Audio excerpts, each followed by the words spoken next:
খুশি যে ট্রেলার থেকে সবার উৎসাহ শুরু হয়েছে এই ছবিতে। এটা একটা নিট সুন্দর বাঙালি ছবি, মানে বাঙালিয়ানা ভরপুর একটা ছবি। তো যাতে প্রেম আছে, খাবার আছে, গল্প আছে, এবং খুব মানে একটা পরিবারের গল্প আছে, যেটা আমার মনে হয় সবাই দেখলে খুশি হবে। আর আমার মনে হয় যে জীবনের খুব ছোট ছোট জায়গা আছে যেগুলো মানুষ এক্সপ্রেস করতে পারে না, সেগুলো হয়তো এই ছবির মধ্যে আমরা পেয়েছি।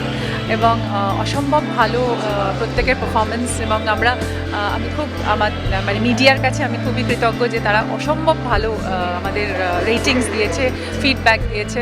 প্রত্যেকে ছবিটা খুব প্রশংসা করেছে, এবং যারা যারা দেখেছেন তারা সবাইকে বলেছেন ছবিটা দেখতে। এবার আমার প্রিয় অডিয়েন্স বলবে ছবি দেখে যে আহারে। আসলে ভালোবাসা কি জানো তো ভাইয়া, অনেকটা ঠিক ওই ম্যাজিকের মতো, কার কপালে যে কখন লেগে যায় কেউ বলতে পারে না। এই সিনেমা পুরো এপার বাংলা ওপার বাংলা, দুই বাংলার রান্না। অনেক রান্না আছে আমাদের, যেটা একই রান্না দুই বাংলা দুটো আলাদা টেস্ট হয়। তো তো সেই রকম রান্না নিয়ে একটা সিনেমা। তারপর ঋতু আমাদের এতদিনের বন্ধু, ঋতু ডাকে এখানে আসা, আজকে আহারে দেখবো। পুরো সিনেমা দেখা হয়নি, ট্রেলার দেখেছি এখন অবধি। তো I am looking forward to ইট।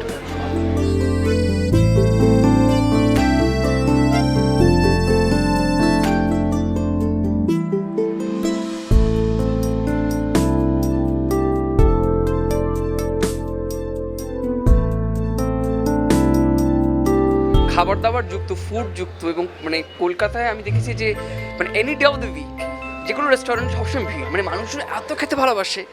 আর যেখানে ঋতুদি রয়েছে সবসময় তাদের জন্য আলাদা এক্সাইটমেন্ট। তো আমি বলবো আহারে মানে বসে আছে দেখার জন্যে। অ্যান্ড আই এম শিওর কি রঞ্জনদার কাজ দারুণ হবে। ঢাকার ছেলে, পেশায় রাঁধুনি। কুকিংয়ের জন্যে রুলসটা আসলে জরুরি নয়, জরুরি হচ্ছে ইম্যাজিনেশন। ভালো রান্না আর খারাপ রান্নার মধ্যে এটাই পার্থক্য এনে দেয়। অনেক অনেক শুভেচ্ছা। Thank you. আচ্ছা, এরকম মজা কিন্তু ভালো লাগে না। আমি তোমার জন্য এরকম সিঙ্গারা বানিয়ে যেতে চাই সারা জীবন। যারা বাদ পড়ে গেছিলেন ছবিটা দেখতে, তাদের পক্ষে আরেকটা সুযোগ হয়েছে আরেকবার এসে দেখে নেওয়ার। এবং ভালো ছবি দর্শকদের কাছে পৌঁছে দেওয়াটা খুব গুরুত্বপূর্ণ। এবং আমার মনে হয় ঋতুদি লেফট নো স্টোনস আনটার্নড, যাতে দর্শকের কাছে এবং ইন্ডাস্ট্রির মানুষজনের কাছে এই ছবিটা পৌঁছতে কোনোভাবে কোনো খুঁত যাতে না থাকে। এবং আমার মনে হয় যে এত ভালো ভালো রিয়াকশনস, এত ভালো ভালো ফিডব্যাক আমরা পাচ্ছি। আমার মনে হয় যারা এখনও দেখেননি তাদের খুব শিগগিরই হলে গিয়ে ছবিটা দেখে নেওয়া উচিত।